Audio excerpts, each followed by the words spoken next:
Welcome to REM Reads. We're so glad you're here. This is our first cycle, so to speak, and we hope you'll let us know how we're doing here in Season 1. Now is a good time to find your favorite sleeping position. Take a few deep breaths and just let go of the day. The only thing left on your schedule is to enjoy this time of rest and relaxation. We hope you enjoy the show.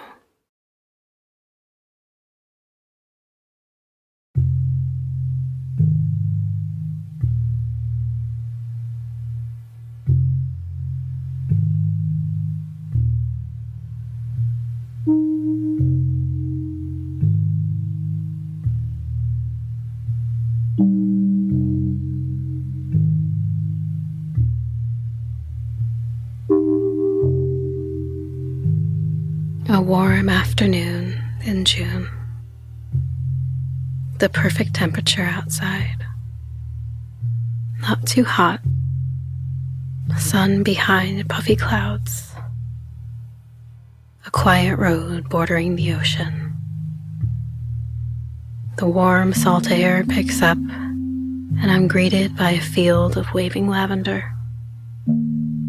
To its right is a vineyard, producing reds that survive even the coldest East Coast January. In between sips of Cabernet Franc, my attention is drawn to the most curious staff member, a black lab that loves head scratches. I exit the tasting room with my glass of wine to investigate the vast field of light purple moving with the breeze. Another curious creature appears in the form of a honeybee. Several honeybees.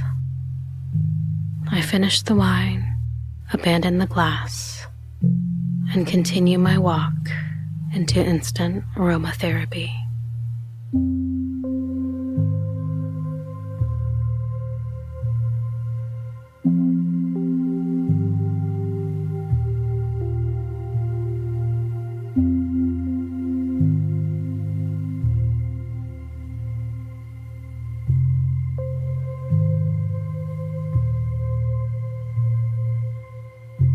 Lavender is a genus of 47 known species of perennial flowering plants in the mints family. It is native to the Old World, primarily found across the drier, warmer regions of mainland Eurasia, with an affinity for maritime breezes. Lavender is found on the Iberian Peninsula and around the entirety of the Mediterranean coastline, including the Adriatic coast, the Balkans, and coastal North Africa, in parts of Eastern and Southern Africa and the Middle East, as well as South Asia and on the Indian subcontinent. Many members of the genus are cultivated extensively in temperate climates as ornamental plants for garden and landscape use, for use as culinary herbs, and also commercially for the extraction of essential oils. Lavender is used in traditional medicine and as an ingredient in cosmetics. The genus includes annual or short-lived herbaceous perennial plants and shrub-like perennials, subshrubs, or small shrubs. Leaf shape is diverse across the genus. They are simple in some commonly cultivated species. In other species, they are pinnately toothed or pinnate, sometimes multiple pinnate, and dissected. In most species, the leaves are covered in fine hairs, which normally contain essential oils. Flowers are contained in whorls, held on spikes rising above the foliage, the spikes being branched in some species. Some species produce colored bracts at the tips of the inflorescences. The flowers may be blue, violet, or lilac in the wild species, occasionally blackish purple or yellowish. Lavender has 3 subgenera. Subgenus Lavandula is mainly of woody shrubs with entire leaves. It contains the principal species grown as ornamental plants and for oils. They are found across the Mediterranean region to northeast Africa and western Arabia. Subgenus Fabricea consists of shrubs and herbs, and it has a wide distribution from the Atlantic to India. It contains some ornamental plants. Subgenus Sabaudia constitutes 2 species in the southwest Arabian Peninsula and Eritrea, which are rather distinct from other species and are sometimes placed in their own genus Sabaudia. In addition, there are numerous hybrids and cultivars in commercial and horticultural usage. Thus, the current classification includes 39 species distributed across 8 sections in 3 subgenera. However, since lavender cross-pollinates easily, countless variations present difficulties in classification. The English word lavender came into use in the 13th century and is generally thought to derive from Old French lavandre, ultimately from Latin lavare, from lavo, to wash, referring to the use of blue infusions of the plants for bathing. The botanic name lavandula, as used by Linnaeus, is considered to be derived from this and other European vernacular names for the plants. The names widely used for some of the species, English lavender, French lavender, and Spanish lavender, are all imprecisely applied. The most common form in cultivation is the common or English lavender. A wide range of cultivars can be found. Because the cultivated forms are planted in gardens worldwide, they are occasionally found growing wild as garden escapes, well beyond their natural range. Such spontaneous growth is usually harmless, but in some cases, lavandula species have become invasive. For example, in Australia, lavender has become a cause for concern. It occurs widely throughout the continent and has been declared a weed in Victoria since 1920. It is also regarded as a weed in parts of Spain. Lavenders flourish best in dry, well-drained, sandy or gravelly soils in full sun. English lavender has a long germination process and matures within 100 to 110 days. All types need little or no fertilizer and good air circulation. In areas of high humidity, root rot due to fungus infection can be a problem. Organic mulches can trap moisture around the plant spaces, encouraging root rot. Gravelly materials such as crushed rocks give better results. It grows best in soils with a pH between 6 and 8. Most lavender is hand harvested, and harvest times vary depending on intended use. Commercially, lavender is grown mainly for the production of its essential oil. English lavender yields an oil with sweet overtones and can be used in balms, salves, perfumes, cosmetics, and topical applications.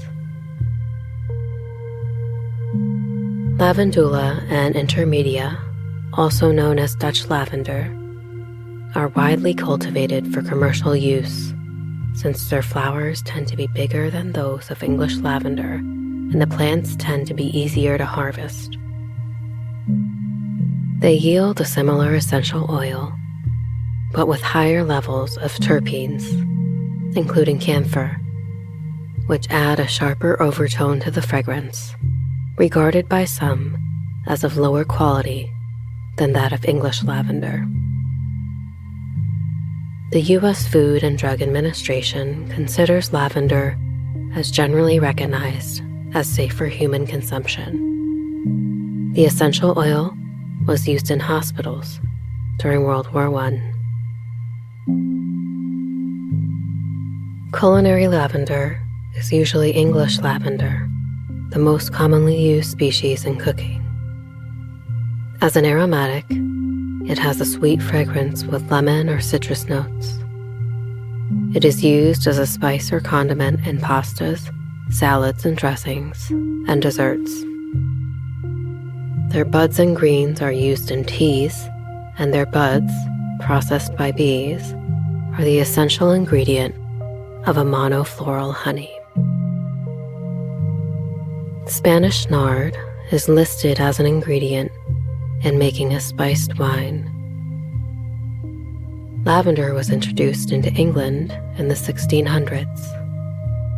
It is said that Queen Elizabeth I of England prized a lavender conserve at her table, so lavender was produced as a jam at that time, as well as used in teas, both medicinally and for its taste. Lavender was not used in traditional southern French cooking at the turn of the 20th century.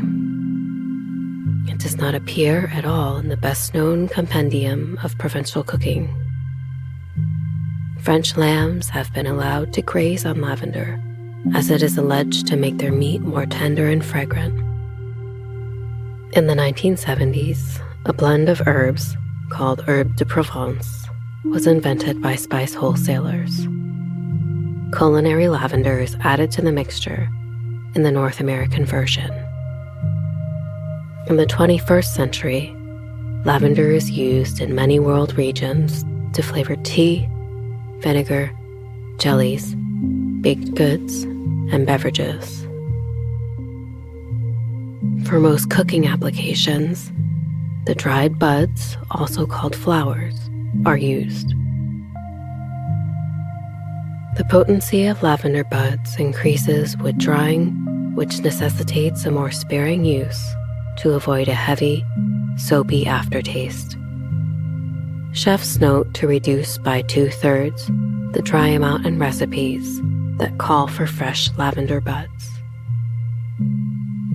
Lavender buds can amplify both sweet and savory flavors in dishes, and are sometimes paired with sheep's milk and goat's milk cheeses. Lavender flowers are occasionally blended with black, green, or herbal teas. Lavender flavors baked goods and desserts, pairing especially well with chocolate.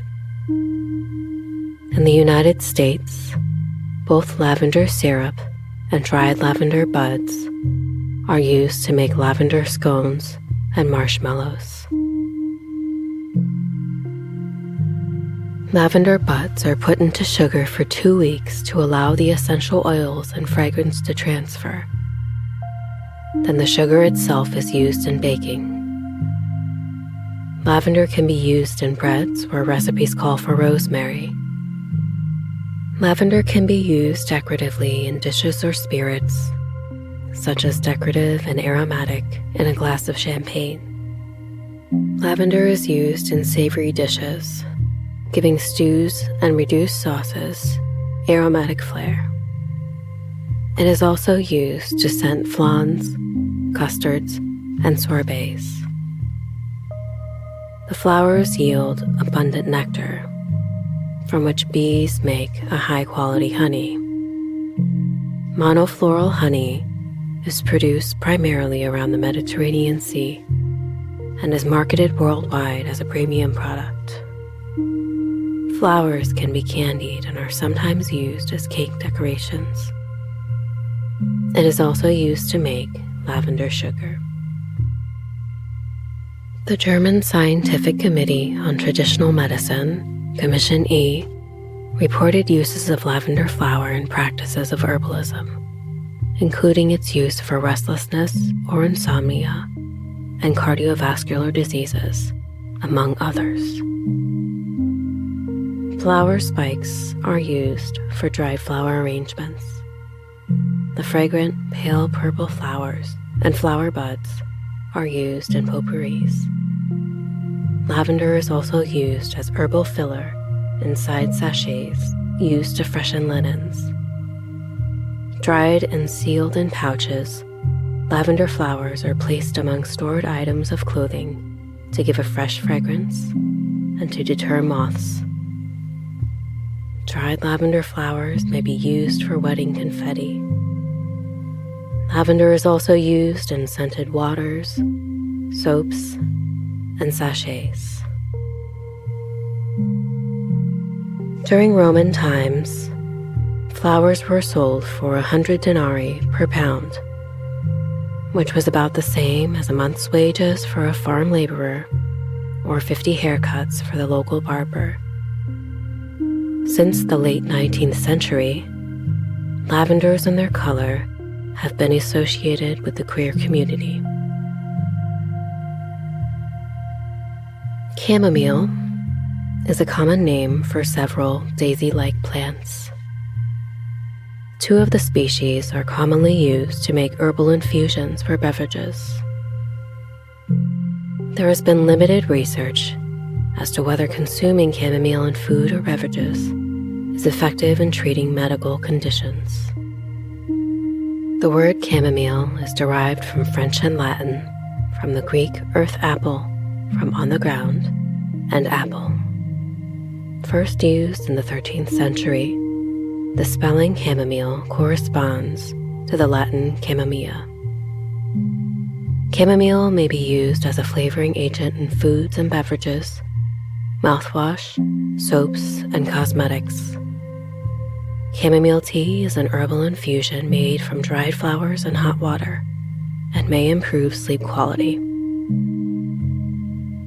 Two types of chamomile are used, namely German chamomile and Roman chamomile.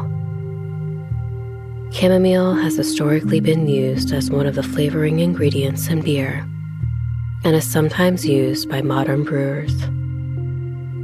Usually the whole plant is used, adding a bitter flavor component. Chamomile is used to upholster chamomile seats, raised beds which are about 1/2 meter tall and designed to be sat upon. Chamomile lawns are also used in sunny areas with light traffic. Chamomile is under preliminary research for its potential anti-anxiety properties. Nicholas Culpeper's 17th century The Complete Herbal has an illustration and several entries on chamomile. In Culture, The Tale of Peter Rabbit by Beatrix Potter, Peter's mother gives him chamomile tea to cure his stomachache. Mary Wesley's 1984 novel, The Chamomile Lawn, features a house in Cornwall with a lawn planted with chamomile rather than grass. In the 2001 No Doubt song, Hey Baby, chamomile is featured in the line, I'm just sippin' on chamomile, sung by Gwen Stefani. Chamomile is the national flower of Russia. In Shakespeare's Henry IV, Part 1, Falstaff proclaims that chamomile grows faster the more it is trodden on.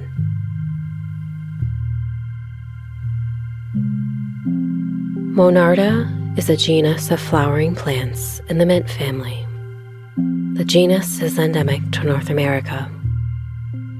Common names include bergamot, bee balm, horse mint, and Oswego tea, the first being inspired by the fragrance of the leaves, which is reminiscent of bergamot orange. The genus was named for the Spanish botanist Nicolas Monardes, who wrote a book in 1574 describing plants of the New World. Monardes species include annual and perennial herbaceous plants. They grow to heights of 8 to 35 inches. The slender, serrated leaves are oppositely arranged on the square stem, hairless or sparsely hairy, and about 2.8 to 5.5 inches long. The flowers are tubular and bilaterally symmetric, with a narrow upper lip and wider lower lip. The wild flowers are single, but some cultivated forms have double flowers.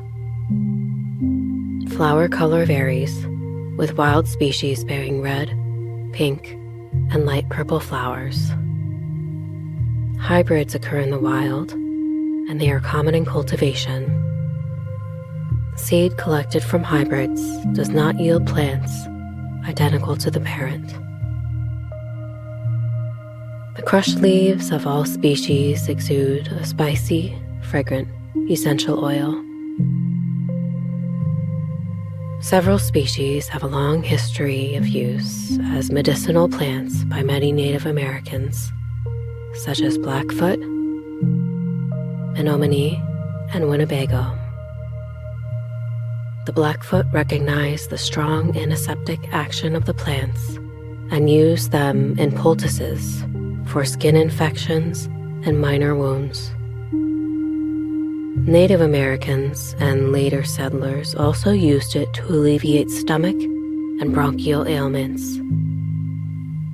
A tisane made from the plant was also used to treat mouth and throat infections caused by gingivitis. Bee balm is a natural source of the antiseptic compound thymol, the primary active ingredient in some modern commercial mouthwash formulas. The Winnebago used a bee balm tisane as a general stimulant. Although somewhat bitter due to thymol content in the leaves and buds, the plant tastes like a mix of spearmint and peppermint with oregano. Bee balm was traditionally used by Native Americans as a seasoning for wild game, particularly birds. The plants are widespread across North America and can be found in moist meadows, hillsides, and forest clearings up to 5,000 feet in elevation. Monarda plants thrive in sun and moist but well-drained soil. Plants growing in partial shade spread horizontally and produce fewer flowers. Monarda are used in beds and borders to attract hummingbirds, pollinating insects, and insects that control garden pests. They are prone to developing powdery mildew in high humidity, especially if planted in a place without good air circulation. Hybrid cultivars range from dark red mahogany to bluish lilac to multiple shades of pink. These are generally not as robust as wild species. Some hybrids have been developed to produce high levels of essential oil for use as flavoring or medicine. The following cultivars have gained the Royal Horticultural Society Award of Garden Merit. Beauty of Coban, Garden View Scarlet, Marshall's Delight, and Squaw. The UK National Collection of Monardas is held at Glenbuck Gardens in Pembrokeshire. Monardas in the mint family. Molecular phylogenetic studies of this tribe have been poorly sampled, and relationships within it remain unclear. Cloves are the aromatic flower buds of a tree. They are native to the Maluku Islands in Indonesia and are commonly used as a spice, flavoring, or fragrance in consumer products, such as toothpaste, soaps, or cosmetics. Cloves are available throughout the year, owing to different harvest seasons across various countries. The word clove, first used in the English 15th century, derives via Middle English. The related English word gillyflower, originally meaning clove, derives via said Old French and Latin from the Greek clove. The clove tree is an evergreen that grows up to 26 to 39 feet tall, with large leaves and crimson flowers grouped in terminal clusters. The flower buds initially have a pale hue, gradually turn green, then transition to a bright red when ready for harvest. Cloves are harvested between 5/8 to 3/4 inches long and consist of a long calyx that terminates in 4 spreading sepals and 4 unopened petals that form a small central ball. Clove stalks are tender stems of the inflorescence axis that show opposite branching. Externally, they are brownish, rough, and irregularly wrinkled longitudinally with short fracture and dry, woody texture. Mother cloves are the ripe fruits of cloves that are ovoid, brown berries, uniocular, and one-seeded. Blown cloves are expanded flowers from which stamens have been detached. Exhausted cloves have most or all the oil removed by distillation. They yield no oil and are darker in color. Cloves are used in the cuisine of Asian, African, Mediterranean, and the Near and Middle East countries, lending flavor to meats such as baked hams, curries, and marinades, as well as fruit such as apples, pears, and rhubarb. Cloves may be used to give aromatic and flavor qualities to hot beverages, often combined with other ingredients like lemon and sugar. They are a common element in spice blends as part of the 4 sibling spices, besides cinnamon, cardamom, and star anise, for example, including pumpkin pie spice and other spices. In Mexican cuisine, cloves often accompany cumin and cinnamon. They are also used in Peruvian cuisine in a wide variety of dishes. A major component of clove's taste is imparted by the chemical eugenol, and the quantity of the spice required is typically small. It pairs well with cinnamon, allspice, vanilla, red wine, basil, onion, citrus peel, star anise, and peppercorns.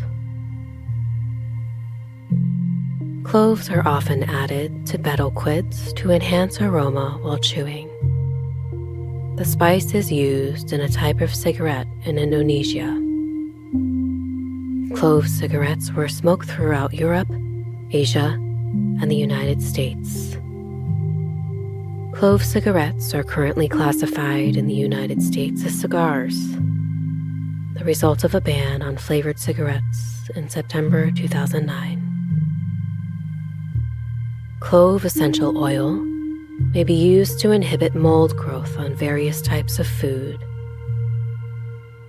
In addition to these non-culinary uses of clove, It can be used to protect wood in a system for cultural heritage conservation and showed the efficacy of clove essential oil to be higher than a boron-based wood preservative. Cloves can be used to make a fragrant pomander when combined with an orange. When given as a gift in Victorian England, such a pomander indicated a warmth of feeling. Until the colonial era, cloves only grew on a few islands in the Moluccas, historically called the Spice Islands. Cloves were first traded by the Austronesian peoples and the Austronesian Maritime Trade Network, which began around 1500 BC. Later it became the Maritime Silk Road and part of the spice trade. The first notable example of modern clove farming developed on the east coast of Madagascar and is cultivated in 3 separate ways: a monoculture, agricultural parklands, and agroforestry systems. Archaeologist Giorgio Bucciolati found cloves in Turka, Syria, in a burned-down house which was dated to 1720 BC during the Kingdom of Kana. This was the first evidence of cloves being used in the West before Roman times. The discovery was first reported in 1978. They reached Rome by the 1st century AD. Other archaeological finds of cloves include: at the Batu Jaya site, a single clove was found in a waterlogged layer dating to between the 100s BC to 200s BC, corresponding to the Buni culture phase of this site. A study in the Mekong Delta of Vietnam found starch grains of cloves on stone implements used in food processing. This site was occupied from the 1st to 8th century BC and was a trading center for the Kingdom of Funan. 2 cloves were found during archaeological excavations at the Sri Lankan city of Mantai, dated to around 900 to 1100 AD.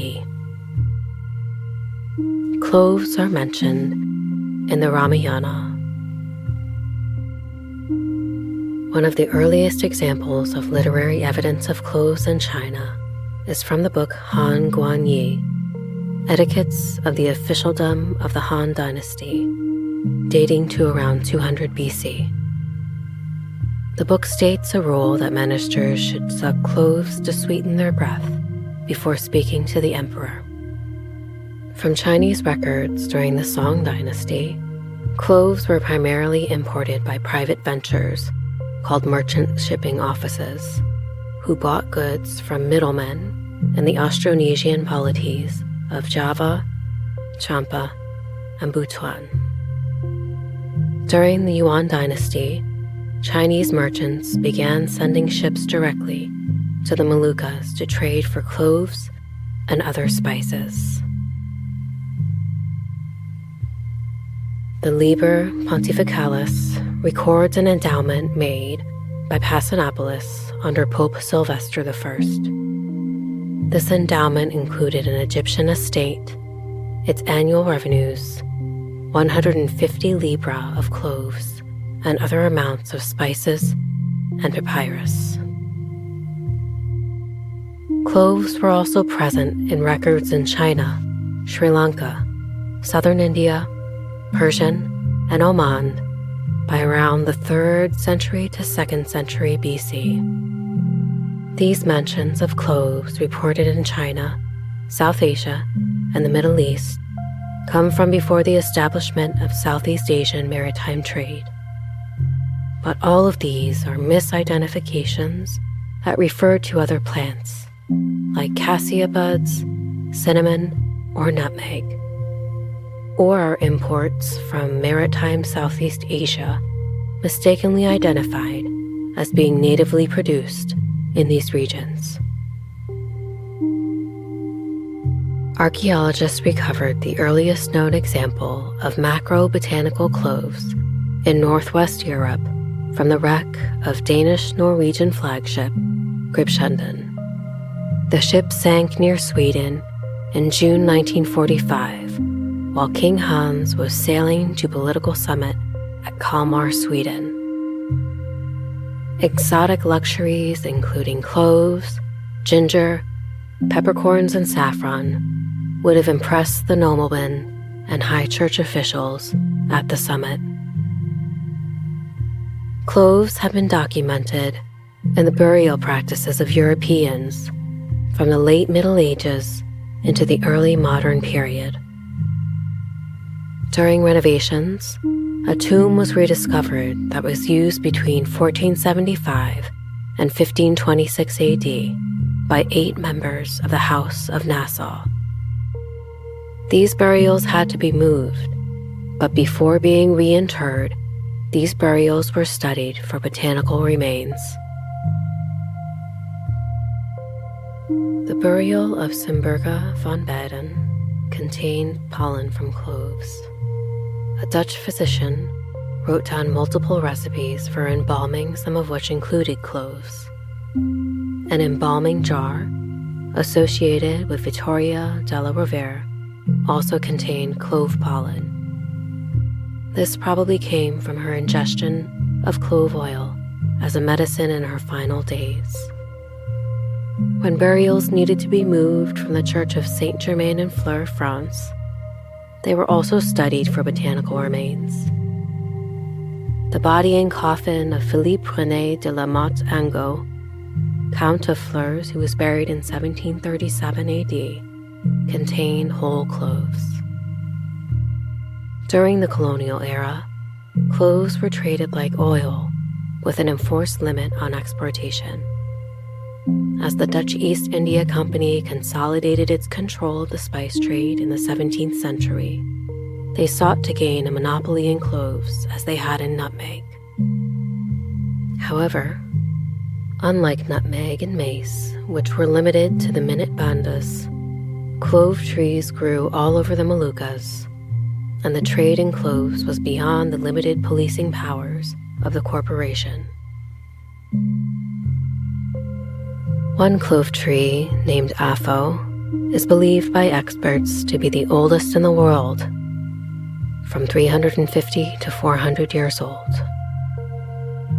Tourists are told the seedlings from this very tree were stolen by a Frenchman named Pierre Pauvre in 1770, transferred to the Île-de-France, and then later to Zanzibar, which was once the world's largest producer of cloves. Current leaders in clove production are Indonesia, Madagascar, Tanzania, Sri Lanka, and Comoros. Indonesia is the largest clove producer, but only about 10 to 15% of its cloves production is exported, and domestic shortfalls must sometimes be filled with imports from Madagascar.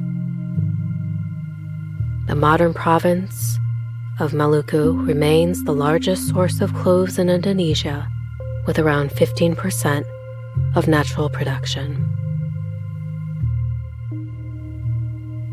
Eugenol comprises 72% to 90% of the essential oil extracted from cloves, and is the compound most responsible for clove aroma. Complete extraction occurs at 80 minutes in pressurized water at 257 degrees Fahrenheit.